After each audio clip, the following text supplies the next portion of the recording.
Hey guys, how's it going? My name's Joe. Welcome back to SNES's Life. Today, recap number 97. Talking Lemmings 2, Mary Shelley's Frankenstein, WWF Raw, Mario's Early Years, who's third one of those, and Madden 95. Let's get started. Lemmings 2, The Tribes. This is very similar to Lemmings 1. And if you liked Lemmings 1, you'll probably like Lemmings 2. For that specific reason, I gave it a thumbs up. I really liked Lemmings 1. The original Lemmings was great. It was a fantastically fun game. Lemmings 2 is really just more of the same. The graphics are a little bit different. Not a lot, but just a little. The puzzle play is just as fun. It introduces a slew of new abilities. So there's different levels or worlds. You know, there's like the snow lemming world and the beach lemming world and space lemming world and underground lemming. Lots of different areas. And all the puzzles introduce all these different new abilities and powers, which is cool. This game also has Super Scope compatibility, which is weird. But all that is really is it's Super Scope. You can shoot and explode lemmings, which is kind of funny. Music's great, just like the original Lemmings. The graphics are, like I said, almost the same, and they're really subpar, all things considered. Like, there's some amazing games on the Super Nintendo. Lemmings is not one of them visually. But that doesn't matter because it has really great puzzle gameplay. And that's really what you're playing the Lemmings for. I think after playing this, I actually prefer the first Lemmings game, but that said, you probably won't go wrong. If you like the original Lemmings, you'll probably like this one too. Give it a whirl. Lemmings 2, The Tribes. That's a thumbs up. Next up, Mary Shelley's Frankenstein. This reminds me vaguely of God. And now I'm just looking at this clip here and I'm like, how long is it going to be paused during this clip? Anyway, this game reminds me of like Nosferatu or, some other bad licensed game like Last Action Hero would come to mind. The visuals, the use of the pixel art in the game is fine, but the visuals in general are pretty low end. They don't look great. They're kind of muddy, kind of ugly. The music was okay. The gameplay controls were awful in this. Your jump was very slippy slidey. It was some interesting ideas produced here, but just it controlled like garbage. Trying to precise platform with this awful character. Your duck wasn't great, and the animation they gave him like a roll ability, so you can roll, and that looks great. And you have this torch that's originally a stick until you like touch fire, and then it's on fire and it does more damage. Some interesting concepts, but then when we get to the boss of the first level, it's just these chariots are these carriages and guys on horses, and I couldn't even figure out how the hell to damage them, but they kicked the out of me. Just not kind of an ugly looking game and controlled terribly, and the music was so. That's a thumbs down. Mary Shelley's Frankenstein isn't worth trying. Unsurprisingly, licensed garbage. Next up, WWF Raw. This is a bummer.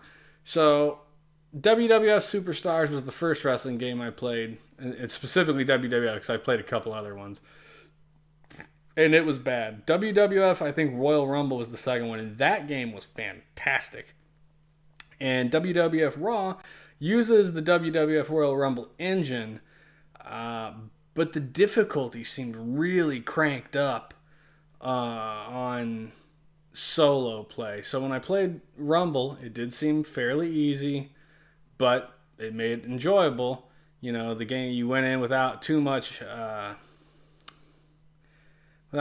practice. You didn't have to get good at the game. So it played fine. And then this game, it looked roughly the same visually speaking, which is fine. The visuals were fine. The sound and music were okay. But the gameplay was the same as Rumble, very basic, punch, kick, grapple, and then you mash buttons to win the grapple, and depending on what you're doing, you throw dudes around. But it felt like, and I looked up afterwards, and there were a number of people online who were like, in single player, like, you're not going to win the matchup half the time. And so a lot of the wrestling games focus on grappling and throwing your opponent and doing special moves. Well, in this game, almost it seemed like the second you grappled, man, you were toast. Like the computer was going to win that grapple. You were done. You would win a couple of them, but nine, like, felt like more than 3/4 of the time, the second I grappled, the computer throw me, flip me, toss me out of the ring, whatever. The one thing this game did have on the previous game is there were special moves. So like I was playing the Undertaker for a minute, and I managed to do a tombstone. And I'm sure Bret Hart can do the sharpshooter. I don't think I got. I think I tried to get to that one, but couldn't get it done. So it's cool that those are in there, but it just felt unfair. And I know that happens to a lot of games. You get in there, and unless you're good at them or unless you take time to get better, they're gonna feel a little unfair. But I don't want that. WWF Royal Rumble was a great game. I enjoyed the out of it right out of the gate. I still lost grapples in that, but I won more than I lost in that. So I'm going to give this one a thumbs down, strangely. Also, I didn't care for the lineup card as much, I mean, I had Undertaker, had Bret Hart, had Yokozuna, some other memorable characters in there. But I feel like Royal Rumble with the Macho Man, Randy Savage, that was just my bread and butter. Royal Rumble was great. WWF Raw, less so. If you're a wrestling fan, or if you have a second player couch co-op, it'd probably be a great game couched with your buddies, because then you're not dealing with the fact that the computer's just auto-winning grapples. So I gave it a thumbs down. You might get different mileage out of it if you're a WWF fan, but that's my opinion. Next up, Mario's Early Years Preschool Fun. Yeah. So we've done fun with letters and fun with numbers. Now this is preschool fun, which is sounding out words and identifying parts of, body, and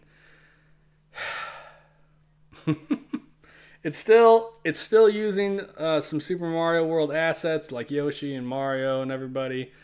The gameplay is extremely basic. It's for little kids as an edutainment game. It's not worth touching as an adult.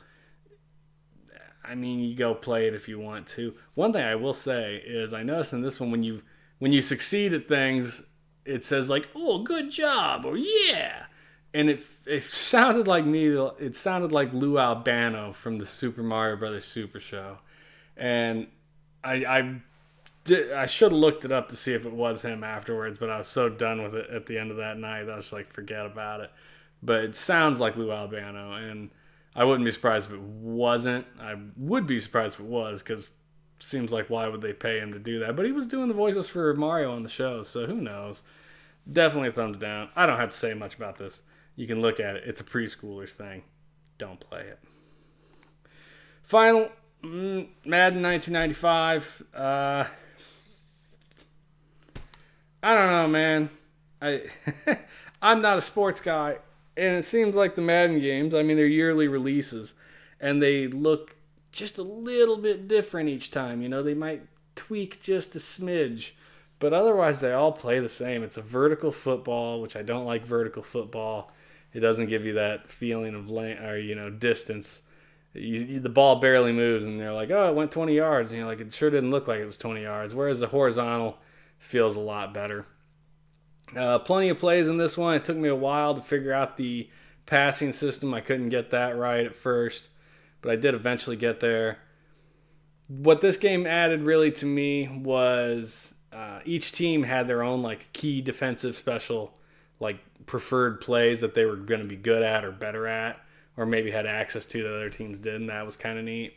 And then when you get to the end zone, after your guy spikes the ball or does whatever, depending on what you push on the D-pad, he'll do a different celebration dance for his touchdown, and that was kind of a fun additive. But otherwise, it's another Madden game, man. Again, I can always respect what Madden did for the sports genre on video games, but God, it's just not that entertaining. So I don't understand why people love it so much. But again, I'm not a sports fan. I gave it a thumbs down.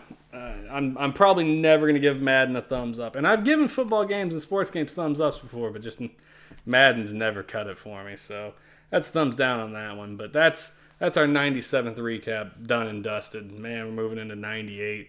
The next set we got Nickelodeon's Guts, NHL 95, the Page Master.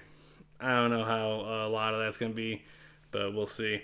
Anyway, I thank you guys for sticking around and watching the recaps and sticking with the show and everything. And I appreciate y'all. And we'll see y'all later. Peace out.